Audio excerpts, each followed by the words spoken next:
Chaque matin, presque à la même heure, le père quittait sa maison avec une routine devenue douloureuse. À ses côtés, sa fille de 10 ans, fragile et silencieuse, attendait qu'il installe soigneusement la poussette dans la vieille voiture. Le véhicule avançait lentement sur le trottoir, ses freins grinçaient à chaque arrêt, comme pour rappeler au père la lourdeur de ses journées. Le printemps venait d'éclore, et l'air portait un parfum de fleurs mêlé au souffle léger du vent. La chevelure brune de la fillette flottait doucement, caressée par cette brise nouvelle, mais ses yeux restaient mélancoliques. Le père, assis derrière le volant, se perdait souvent dans ses pensées, il regardait les familles au loin, les enfants qui couraient avec énergie, leurs éclats de rire traversant l'espace comme des flèches invisibles. Ces scènes simples, banales pour les autres, lui arrachaient le cœur. Sa fille n'avait jamais pu marcher seule. Ses jambes semblaient trop faibles pour la porter, et chaque tentative d'autonomie s'était soldée par une chute ou un découragement. Pour lui, chaque sortie au parc devenait à la fois un acte d'amour et un rappel cruel de cette incapacité. Ce n'était pas seulement un handicap physique, c'était une frontière entre sa fille et le monde. Ce jour-là, le parc paraissait plus animé que jamais. Les cris joyeux des enfants résonnaient partout, des familles pique-niquaient sur l'herbe, et les allées étaient vivantes. Des personnes âgées nourrissaient les pigeons, riant doucement entre eux, et les rayons du soleil traversaient les feuillages, laissant des éclats de lumière danser sur le sol. L'ambiance semblait paradisiaque, mais pour le père, tout cela ressemblait à une fête à laquelle il n'avait jamais été invité. Pourtant, il se forçait à sourire devant sa fille, à lui montrer le monde sous son plus beau visage, comme s'il voulait lui cacher la vérité de sa propre douleur. Derrière ce sourire forcé se cachait la fatigue, l'impuissance et une question qui revenait sans cesse, pourquoi sa fille devait-elle souffrir ainsi ? Alors qu'il s'installait sur un banc, la main posée sur la poussette, une silhouette surgit de nulle part. Une petite fille, à peine plus âgée que la sienne, s'approchait. Son apparence contrastait avec les autres enfants. Ses vêtements étaient sales, élimés par le temps. Ses cheveux en bataille laissaient deviner des jours sans soin, et son visage portait la marque de la poussière des rues. Pourtant, ce qui frappait, ce n'était pas sa misère, mais la force incroyable qui brillait dans son regard. Elle marchait d'un pas assuré, déterminée, comme si elle venait accomplir une mission dont elle seule connaissait le secret. Arrivée devant eux, elle fixa la fillette assise dans la poussette, puis leva les yeux vers le père. Sa voix claire résonna, ferme et sans hésitation. « Ta fille n'est pas condamnée. Elle peut marcher. » Le père, surpris, fronça les sourcils. Son premier réflexe fut la méfiance, teintée d'agacement. Qui était donc cet enfant? D'où venait-elle? Pourquoi se permettait-elle une telle affirmation alors que des médecins, des spécialistes, avaient échoué à donner le moindre espoir? Mais la petite inconnue ne recula pas. Son regard restait fixé sur la fillette assise, comme si elle voyait en elle une vérité invisible aux yeux des autres. Le père sentit une étrange tension l'envahir, mélange d'irritation et de curiosité. Il n'imaginait pas encore que cette rencontre allait bouleverser sa vie. Le père fixait la petite inconnue, partagée entre colère et incompréhension. Ses vêtements abîmés, ses cheveux emmêlés et son visage marqué par la poussière semblaient raconter une vie de survie, loin des douceurs de l'enfance. Pourtant, rien ne pouvait masquer la force tranquille qui brûlait dans ses yeux. Elle ne parlait pas comme une enfant de son âge, elle parlait comme quelqu'un qui savait, comme une voix guidée par une conviction mystérieuse. Sans attendre l'approbation du père, la fillette s'agenouilla devant la poussette.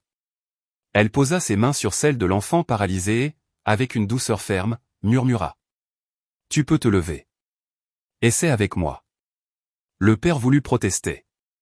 Il ouvrit la bouche pour lui dire d'arrêter, pour protéger sa fille d'une nouvelle humiliation, mais aucun mot ne sortit. C'était comme si une force invisible l'empêchait d'intervenir. Il resta immobile, le souffle suspendu, incapable de détourner le regard. Au début, sa fille résista. Ses jambes frémissaient, ses genoux semblaient incapables de supporter son poids. Ses mains tremblaient et s'agrippaient désespérément aux accoudoirs de la poussette. Le père sentit son cœur se serrer. Il craignait de la voir s'effondrer une fois de plus, de la voir pleurer, de l'entendre répéter « Je n'y arriverai jamais ». Mais l'enfant inconnu ne céda pas. Elle gardait ses yeux fixés sur la fillette, un regard empli d'une confiance presque surnaturelle. Elle ne haussait pas le ton, elle n'implorait pas, elle guidait, calmement, comme si elle ouvrait un chemin invisible devant elle. Et puis, lentement, quelque chose se produisit. La fillette dans la poussette fit un effort, un pas minuscule d'abord, ses jambes frémirent mais restèrent droites. Ses yeux s'écarquillèrent, elle tremblait, mais elle ne tombait pas. Le père, incrédule, sentit ses mains se porter à son visage. Des larmes gonflèrent malgré lui. Était-il témoin d'un miracle? L'enfant fit un deuxième pas, chancelant, hésitant, mais bien réel. Puis un troisième. À chaque mouvement, ses jambes semblaient se libérer d'un poids ancien. Elle avançait, soutenue non pas par la force physique, mais par la foi inébranlable qui jaillissait du regard de son étrange guide. Les passants commencèrent à remarquer la scène. Certains s'arrêtèrent, émus, d'autres chuchotèrent, incapables de comprendre ce qui se jouait sous leurs yeux. Mais pour le père, le monde entier avait disparu. Mais pour le père, le monde entier avait disparu. Il ne voyait que sa fille, debout, marchant pour la première fois. La petite inconnue esquissa un sourire discret. Elle lâcha lentement les mains de la fillette, qui désormais avançait seule, vacillante mais déterminée. Dans ce moment suspendu, le temps sembla s'arrêter. Le père ne put retenir ses sanglots. Il se leva brusquement, les larmes brouillant sa vision, et courut vers sa fille pour la serrer contre lui. Son cœur battait à tout rompre, partagé entre la peur de la voir retomber et l'émerveillement de la voir conquérir, pas après pas, une liberté nouvelle. Jamais il n'avait cru assister à cela. Jamais il n'avait pensé que ce jour arriverait. Et pourtant, c'était en train de se produire. Les minutes s'écoulaient comme dans un rêve. La fillette avançait à petits pas, son corps encore fragile mais porté par une nouvelle force. Son sourire timide se transforma peu à peu en éclat de joie, et ses yeux brillaient d'un feu qu'aucun obstacle n'aurait pu éteindre. Chaque pas semblait être une victoire contre les années d'impuissance, chaque mouvement une renaissance. Le père, bouleversé, se tenait à ses côtés, incapable de détourner son regard. Les larmes roulaient sur ses joues sans qu'il cherche à les retenir. Il revivait mentalement tous les rendez-vous médicaux, toutes les paroles froides des spécialistes qui lui avaient répété que sa fille ne marcherait jamais. Et maintenant, sous ses yeux, cette vérité scientifique s'effondrait, remplacée par une évidence, sa fille était debout, elle avançait, et rien ne semblait pouvoir l'arrêter. La petite étrangère, quant à elle, observait calmement la scène. Elle ne montrait ni surprise ni triomphe. Son regard restait paisible, presque détaché, comme si elle savait depuis toujours que ce moment arriverait. Lorsque la fillette fit quelques pas assurés sans vaciller, l'enfant mystérieux sourit doucement, hocha la tête et se détourna. Le père, encore en état de choc, voulut l'appeler, lui poser 1000 questions, comprendre qui elle était. Mais déjà, la petite s'éloignait, son pas léger disparaissant entre les arbres du parc. En un instant, elle n'était plus qu'une silhouette floue, puis elle s'évanouit complètement, comme si elle s'était fondue dans la lumière du soleil couchant. Plus tard, le père consulta à nouveau des médecins, espérant obtenir une explication. Mais tous restèrent déconcertés.